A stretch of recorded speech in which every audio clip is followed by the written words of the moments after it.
کراچی سے شاہدہ بیگم صاحبہ نے لکھا ہے کہ دنیا کی کسی بھی قوم نے اس وقت تک ترقی نہیں کی جب تک اپنی زبان کو ہر شعبے میں ذریعہ اظہار نہیں بنایا۔ ہر قوم اور ہر حکومت اپنی قومی زبان کی ترویج و فروغ کے لیے کام کرتی ہے۔ دوسری زبانوں سے علوم و فنون کی کتابوں کا بھی اپنی قومی زبان میں ترجمہ کر کے کتابیں مرتب کرتی ہے تاکہ موجودہ اور آنے والی نسلوں کی جدید علوم تک رسائی کو آسان بنایا جائے۔ ہمارے ملک میں اردو بولنے اور پڑھنے والے کو کم علم اور کمتر سمجھا جاتا ہے۔ ہماری تعلیمی زبوں حالی بتاتی ہے کہ ہماری ترقی میں سب سے بڑی رکاوٹ انگریزی کے جبری تسلط کی پالیسی اور ہمارا طبقاتی تعلیمی نظام ہے۔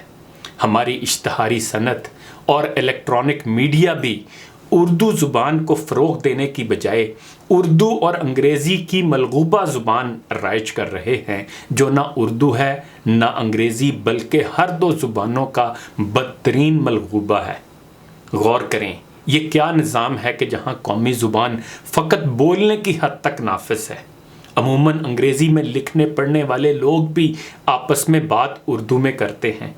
نام نہاد انگریزی اسکولوں میں پڑھائی انگریزی میں ہوتی ہے، لیکن استاد و شاگرد کے درمیان گفتگو اردو میں ہوتی ہے۔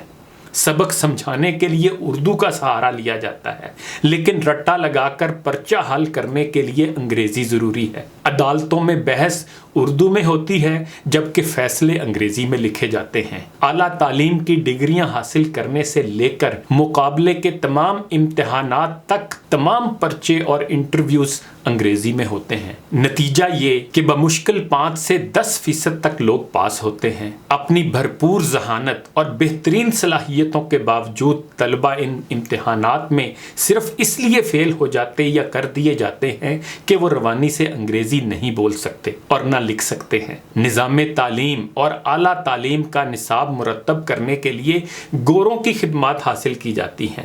کیا کبھی چین، جاپان، کوریا، جرمنی، روس، ترکی وغیرہ نے اپنا سلیبس مرتب کرنے کے لیے انگریزوں اور امریکیوں سے مدد لی ہے؟ ہماری اپنی قومی ضروریات ہیں، ہمارے اپنے ملکی مسائل اور تقاضے ہیں۔ ہمیں اپنا نصاب اور نظام تعلیم اپنے قومی تقاضوں اور ضروریات کو مد نظر رکھ کر مرتب کرنا چاہیے۔ یونیسکو کی رپورٹ کے مطابق اردو دنیا کی تیسری بڑی زبان ہے۔ یہ صرف ہماری قومی زبان ہی نہیں بلکہ ہماری تاریخ، تہذیب اور قومی یکجہتی کا جزو لایفق ہے۔ بچے ہمارا مستقبل ہیں۔ اردو ذریعہ تعلیم ہونے سے ہماری شرح خواندگی بڑھے گی۔ اس سے نہ صرف بچوں کے ذہن کشادہ ہوں گے بلکہ سوچ کا دائرہ اور تحقیق کا معیار بھی بڑھے گا۔ زیادہ سے زیادہ لوگ مقابلے کے امتحانات اور اعلیٰ تعلیمی ڈگریوں کے امتحانات پاس کر لیں گے۔ ہنرمند افراد پیدا ہوں گے، روزگار بڑھے گا اور ملک ترقی کرے گا انشاءاللہ۔ 2 کشتیوں میں سوار ہونے کی وجہ سے ہم تعلیم و ترقی کے میدان میں بہت پیچھے رہ گئے ہیں۔ ایک آخری گزارش بھی سن لیں، زبانیں اگر تعطل کا شکار ہو جائیں تو زیادہ عرصے زندہ نہیں رہتیں۔ اپنی قومی زبان کو بچانے کے لیے ضروری ہے کہ نہ صرف سرکاری سطح پر اس کو نافذ کیا جائے بلکہ عام بول چال میں بھی الفاظ کے انتخاب پر پوری توجہ دی جائے۔ غیر ضروری انگریزی الفاظ کو ترک کیا جائے۔